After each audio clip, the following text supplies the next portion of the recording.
in 7 Habits of Highly Effective Teens. Today we are on the personal bank account. Before you'll ever win the public arenas of life, you must first win the private battles within yourself. All change begins with you. I'll never forget how I learned this lesson. What's wrong with you? You're disappointing me. Where's the Sean I once knew in high school? Coach glared at me. Do you even want to be out there? I was shocked. Yes, of course. Oh, give me a break. You're just going through the motions and your heart's not in it. You better get your act together or the younger quarterbacks will pass you up and you'll be a bench warmer. It was my sophomore year at Brigham Young University during preseason football camp. Several colleges recruited me straight out of high school, but I chose BYU because they had a tradition of producing All-American quarterbacks like Jim McMahon and Steve Young, both of whom went on to the pros and led their teams to Super Bowl victories. Although I was the third-string quarterback at the time, I planned on being the next All-American. When Coach told me that I was stinking up the field, it came as a cool, hard slap in the face. The thing that really bugged me, though, was that he was right. Even though I was spending long hours practicing, I wasn't truly committed. I was holding back, and I knew it. I had a hard decision to make. I had to either quit football or triple my commitment. Over the next several weeks, I waged a war inside my head and came face to face with many fears and self-doubts. Did I have what it took to be the starting quarterback? Could I handle the pressure? Was I big enough? It soon became clear to me that I was scared. Scared of competing, scared of being in the limelight, scared of trying and perhaps failing. And all these fears were holding me back from giving it my all. There's a great quote by Arnold Bennett that describes what I finally decided to do about my dilemma. He wrote, "The real tragedy is the tragedy of the man who never in his life braces himself for his one supreme effort. He never stretches to his full capacity, never stands up to his full stature." Having never enjoyed tragedy, I decided to brace myself for one supreme effort, so I committed to give it my all. I decided to stop holding back and to start laying it all on the line. I didn't know if I would ever get a chance to be first string, but if I didn't, at least I was going to strike out swinging. No one heard me say, "I commit." There was no applause. It was simply a private battle that I fought and won inside my own mind over a period of several weeks. Once I committed myself, everything changed. I began taking chances and making big improvements on the field. My heart was in it now. I knew it, and the coaches saw that. As the season began and the games rolled by one, I sat on the bench. Although frustrated, I kept working hard and kept improving. Mid-season featured the big game of the year. We were to play nationally ranked Air Force on ESPN in front of 65,000 fans. A week before the game, Coach called me into his office and told me that I would be the starting quarterback. Gulp. Needless to say, that was the longest week of my life. Game day finally arrived. At kickoff, my mouth was so dry I could barely talk. But after a few minutes, I settled down and led our team to victory. I was even named the ESPN Player of the Game. Afterward, lots of people congratulated me on the victory and my performance. That felt good, but they didn't really understand. They didn't know the full story. They thought the victory had taken place on the field that day in the public eye. I knew it happened months before in the privacy of my own head when I decided to face my fears, to stop holding back, and to brace myself for one supreme effort.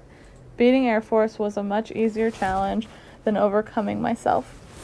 Private victories always come before public victories. As the saying goes, we have met the enemy and he is us. Inside out. We crawl before we walk. We learn addition before algebra. We must fix ourselves before we can fix others. If you want to make a change in your life, the place to begin is with yourself, not with your parents, your teacher, or your girlfriend or boyfriend. All change begins with you. Think about it. It's inside out, not outside in. I'm reminded of writings of an Anglican bishop. When I was young and free and my imagination had no limits, I dreamed of changing the world. As I grew older and wiser, I realized the world would not change, and I decided to shorten my sights somewhat and change only my country, but it too seemed immovable. As I entered my twilight years, in one last desperate attempt, I sought to change only my family, the closest to me, but alas, they would have none of it. And now here I lie on my deathbed and realize, perhaps for the first time, that if only I'd changed myself first, then by example I may have influenced my family, and with their encouragement and support I may have bettered my country, and who knows, I may have changed the world. This is what this book is all about, changing from the inside out. Starting with the man or woman in the mirror, this chapter and the ones that follow in Habits 1, 2, and 3 deal with you and your character or the private victory. The next 4 chapters, the relationship bank account, and Habits 4, 5, and 6 deal with relationships or the public victory. Before diving into Habit 1, let's take a look at how you can immediately begin to build your self-confidence and achieve a private victory. The personal bank account. How you feel about yourself is like a bank account. Let's call it your personal bank account, or PBA. Just like a checking or savings account at a bank, you can make deposits into and take withdrawals from your PBA by the things you think, say, and do. For example, when I stick to a commitment I've made to myself, I feel in control. It's a deposit. Cha-ching! On the other hand, when I break a promise to myself, I feel disappointed and make a withdrawal. So let me ask you, how's your PBA? How much trust and confidence do you have in yourself? Are you loaded or bankrupt? The symptoms listed below might help you evaluate where you stand. Possible symptoms of low PBA. You cave in to peer pressure easily. You wrestle with feelings of worthlessness and inferiority. You're overly concerned with what others think of you. You act arrogant to help hide your insecurities. You self-destruct by getting heavily into drugs, pornography, vandalism, or gangs. You get jealous easily, especially when someone close to you succeeds. Possible symptoms of a healthy PBA. You stand up for yourself and resist peer pressure. You're not overly concerned about being popular. You see life as a generally positive experience. You trust yourself. You're goal-driven. You're happy for the successes of others. If your personal bank account is low, don't get discouraged. It doesn't have to be permanent. Just start making small, humble deposits today. Deposits worth $1, $5, or $10. You'll feel your confidence growing. Small deposits over a long period of time is the way to a healthy and rich PBA. With the help of various teen groups, I've compiled a list of 6 key deposits that can help you build your PBA, and just like Newton's law of motion, with every deposit there is equal and opposite withdrawal. So, PBA deposits would be keep promises to yourself, do small acts of kindness, be gentle with yourself, be honest, renew yourself, magnify your talents. PBA withdrawals include break personal promises, keep to yourself, beat yourself up, lie, wear yourself out, and bury your talents. Keep promises to yourself. Have you ever had flaky friends? They say they'll text you back and they don't. They promise to hang out on the weekends and they forget. After a while, you stop trusting them. Their commitments mean nothing. The same thing happens when you continually make and break self-promises, such as I'm going to study right when I get home. When next thing you know, you're on Facebook chatting with friends. After a while of flaking out on yourself, you don't trust yourself either. We should treat the commitments we make to ourselves as seriously as those we make to the most important people in our lives. If you're feeling out of control in life, focus on the single thing you can control, you. Make a promise to yourself and keep it.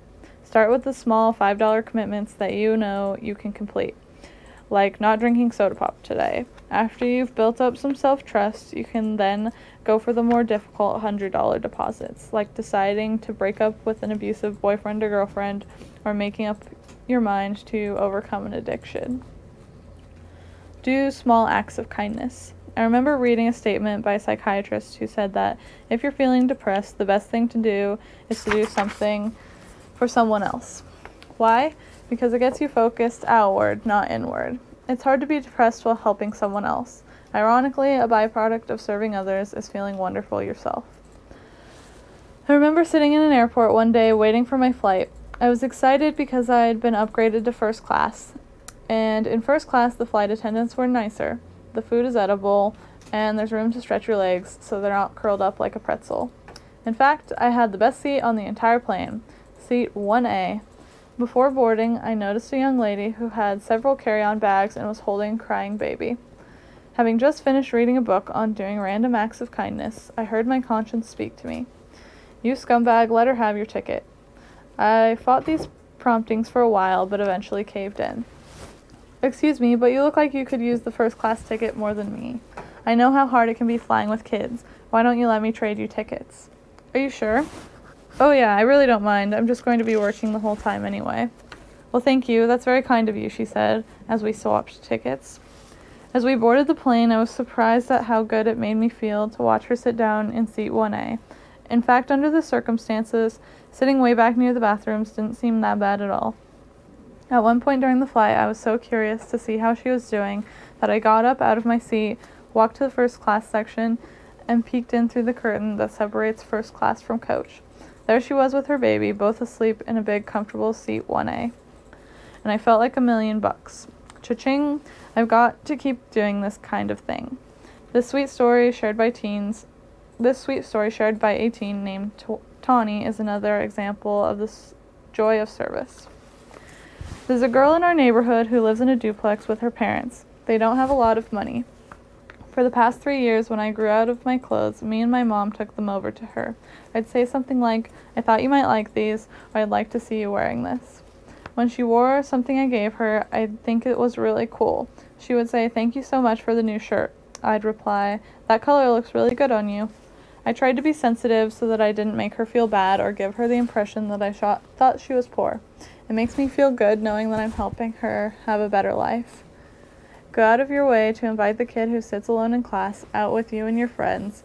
Write an email or thank you note to someone who has made a difference in your life, like a friend, a teacher, or a coach. The next time you're at a toll booth, pay for the car behind you. Giving gives life not only to others, but also to yourself. I love these lines from The Man Nobody Knows by Bruce Barton, which illustrates this point so well. There are 2 seas in Palestine. One is fresh, and fish are in it. Splashes of green adorn its banks. Trees spread their branches over it and stretch out their thirsty roots to sip of its healing waters. The River Jordan makes the sea with sparkling water from the hills, so it laughs in the sunshine, and men build their houses near it, and birds their nests, and every kind of life is happier because it is there. The River Jordan flows on south into another sea. Here is no splash of fish, no fluttering leaf, no song of birds, no children's laughter. Travelers choose another route, unless on urgent business. The air hangs heavy above its water, and neither man, nor beast, nor fowl will drink. What makes this mighty difference in these neighbor seas? Not the River Jordan. It empties the same good water into both. Not the soil in which they lie, not the country round about. This is the difference. The Sea of Galilee receives but does not keep the Jordan. For every drop that flows into it, another drop flows out. The giving and receiving go on in equal measure. The other sea is shrewder, hoarding its income jealously. It will not be tempted into any generous impulse. Every drop it gets, it keeps. The Sea of Galilee gives and lives. The other sea gives nothing. It is named the dead. There are 2 kinds of people in this world. There are 2 seas in Palestine. Be gentle with yourself. Being gentle means many things. It means not expecting yourself to be perfect by tomorrow morning. If you're a late bloomer, as many of us are, be patient and allow yourself enough time to grow. It means learning to laugh at the stupid things you do. I have a friend, Chuck, who's extraordinary when it comes to laughing at himself and never taking his life too seriously. I've always been amazed at how his upbeat attitude attracts people to him, almost magnetically. Being gentle also means forgiving yourself when you mess up, and who hasn't done that? We should learn from our mistakes, but we shouldn't beat ourselves up over them. The past is just that, past. Consider what went wrong and why. Learn and make amends if you need to, then drop it and move on. Throw that voodoo doll out with the trash. One of the keys is happiness. Keys to happiness, says Rita Mae Brown, is a bad memory. A ship at sea for many years picks up thousands of barnacles, that attach themselves to the bottom of the ship and eventually weigh it down, becoming a threat to its safety. The easiest way to get rid of them is for the ship to harbor in the freshwater port, free of salt water. Here the barnacles loosen on their own and fall off. The ship is then able to return to sea, relieved of its burden.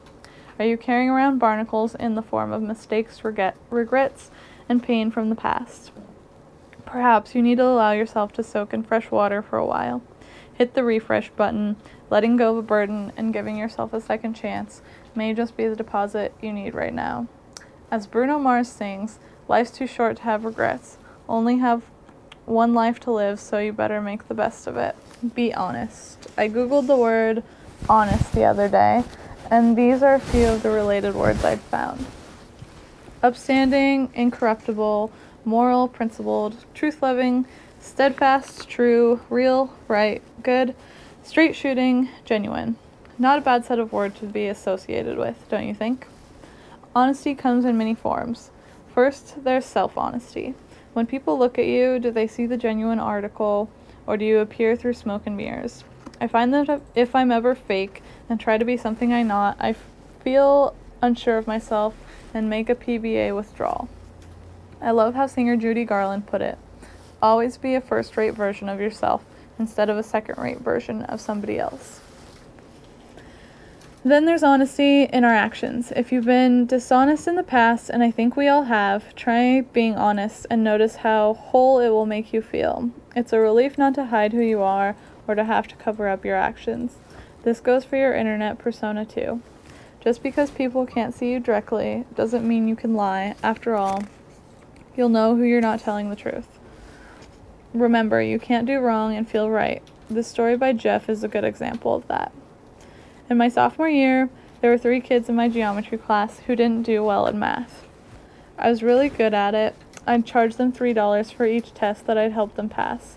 The tests were multiple choice, so I'd write on a little tiny piece of paper all the right answers and hand them off. At first I felt like I was making money, kind of a nice job. I wasn't thinking about how it could hurt all of us. After a while, I realized I shouldn't do that anymore, because they weren't learning anything and it would only get harder down the road. Cheating certainly wasn't helping me. It takes courage to be honest when people around you seem to be getting away with cheating on tests, lying to their parents, and stealing from work. But remember, every act of honesty is a deposit into your PBA and will build strength. As the saying goes, my strength is as the strength of 10 because my heart is pure. Honesty is always the best policy, even when it may not be popular.